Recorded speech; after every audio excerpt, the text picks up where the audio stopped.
Be me 24 years old, living a life painted in shades of beige, work as a junior data analyst, which is a fancy way of saying I'm a professional spreadsheet wrangler. My job is to stare at numbers until they start to make sense, which they rarely do. My apartment is small, my social life is smaller, and my collection of vintage sci-fi paperbacks is probably my most valuable asset. I'm not unhappy, just everything. I exist in a state of perpetual neutrality, a human equivalent of a dial tone. The office is your standard corporate purgatory: gray cubicles, buzzing fluorescent lights, the constant low hum of servers, and quiet desperation. And then there was her, let's call her Chloe. Chloe worked in the marketing department, a vibrant splash of color in our monochrome world. She wasn't just pretty, she was luminous. She had this fiery red hair that she always wore in a messy bun, like she had more important things to do than tame it. She dressed in bright colors,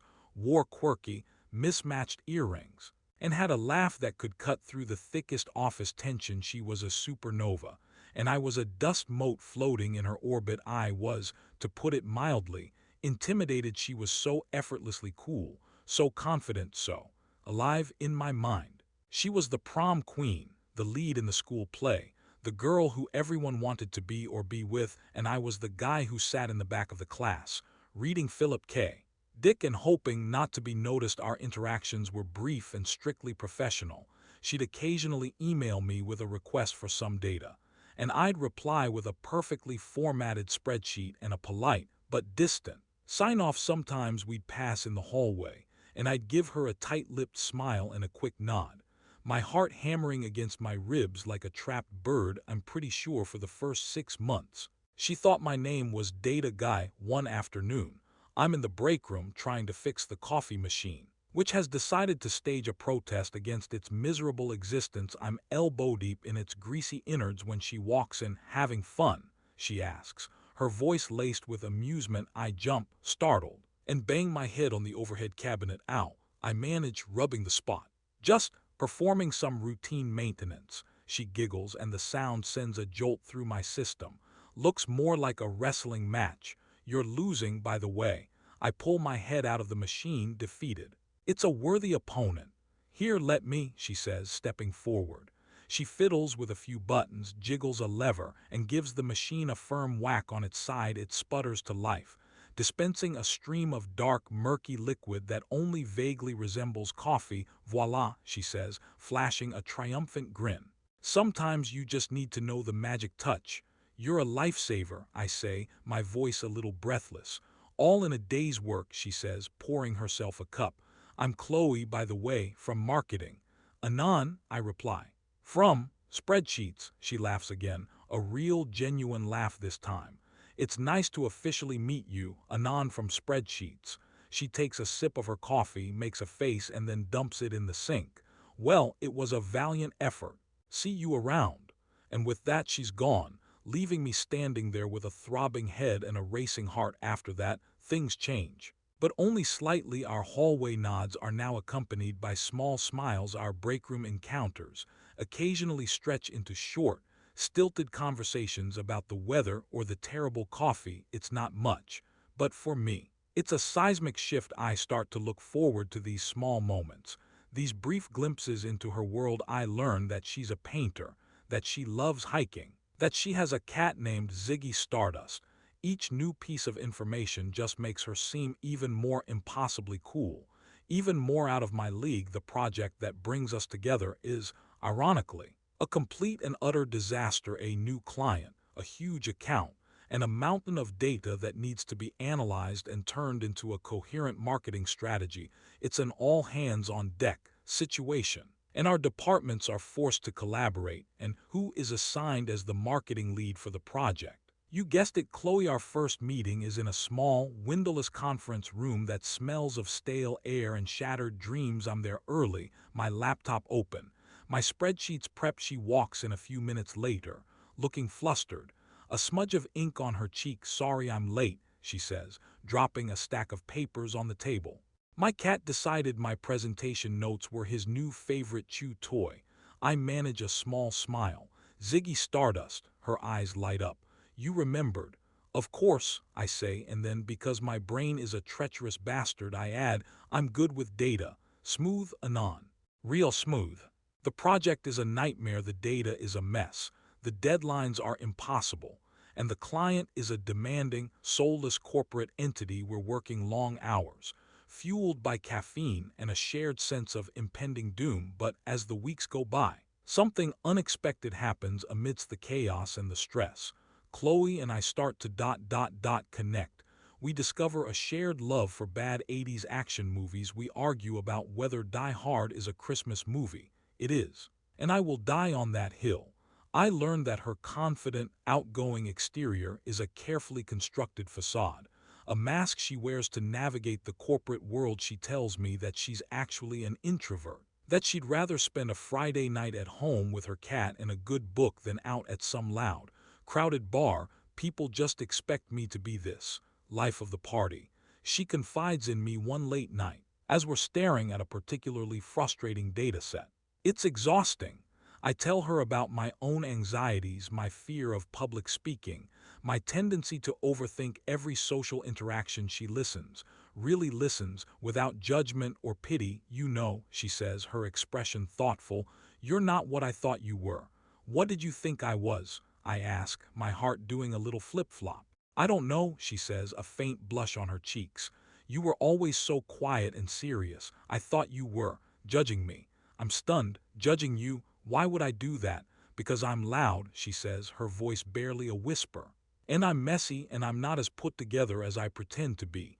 Chloe, I say, my voice soft but firm, I think you're amazing. The words hang in the air between us, charged with a meaning that goes beyond the confines of our professional relationship. She looks at me, her eyes wide and vulnerable, and for the first time, I see her not as the impossibly cool girl from marketing, but as a real person, with her own fears and insecurities. The moment is broken by the ping of an incoming email, and we're pulled back into the vortex of our project. But something has shifted, and we both know it. The night of the big presentation. We're both a nervous wreck. We've poured our hearts and souls into this project, and our careers are riding on its success. I'm running on 4 hours of sleep and a dangerous amount of caffeine. Chloe is pacing back and forth in the hallway outside the boardroom, her face pale with anxiety. What if they hate it? She whispers, her voice trembling. What if I mess up? I step in front of her, gently grabbing her by the shoulders. Hey, I say, looking her straight in the eye. We've got this. You've got this. You're going to be brilliant. She takes a deep breath and a small, grateful smile touches her lips. Thanks, Anon. The presentation is a blur. I handle the data, the numbers, the cold, hard facts. Chloe takes that data and weaves it into a story, a compelling narrative that captivates the clients. She's a natural, a born storyteller, and I watch in awe as she commands the room with a confidence that I now know is hard-won. We're a team, a well-oiled machine, and we nail it. The clients are thrilled, our bosses are ecstatic, and we're the heroes of the hour. That night, a few of us from the team go out to celebrate. We end up at a quiet little bar, a world away from the sterile environment of the office. The mood is jubilant, but I'm exhausted. The adrenaline of the day slowly draining out of me. I find a quiet corner, nursing a beer, and just watch the scene unfold. Chloe is in the center of it all, laughing and joking with our coworkers. The life of the party. Once again, a wave of my old insecurity washes over me. She's back in her element, surrounded by her people, and I'm back in mine. The quiet observer on the sidelines. I decide to call it a night. I'm slipping out the door when I hear her voice behind me. Hey, where are you going? I turn to see her standing there, a concerned look on her face. Just tired, I say, which is not entirely a lie. It's been a long day. Can I walk with you for a bit? She asks.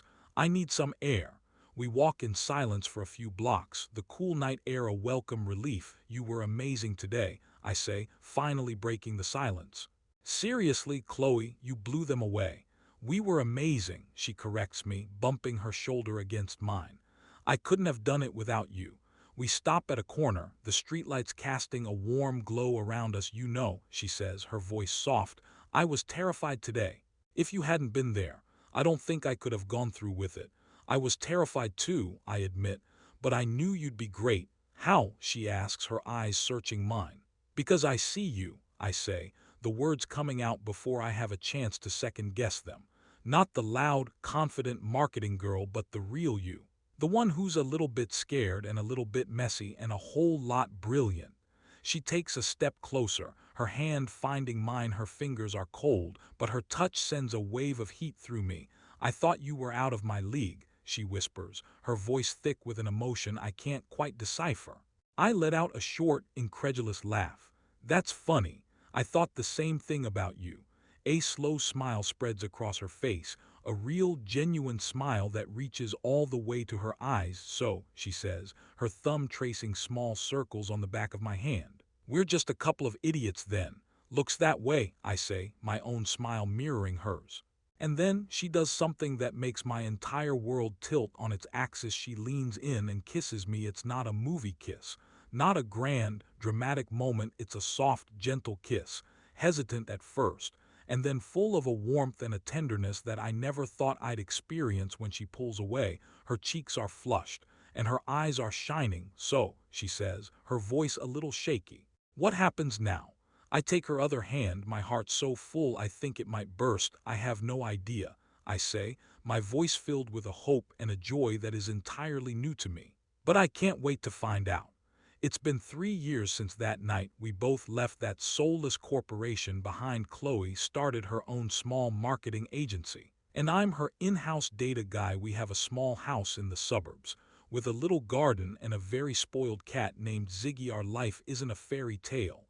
It's not perfect. We still have our moments of doubt, our insecurities, but we have each other, and we're no longer just two people in a beige office. Living beige lives, we're a team, and every day, I'm just so damn grateful for that disastrous project, and that broken coffee machine, and the fact that we were both so wrong about each other.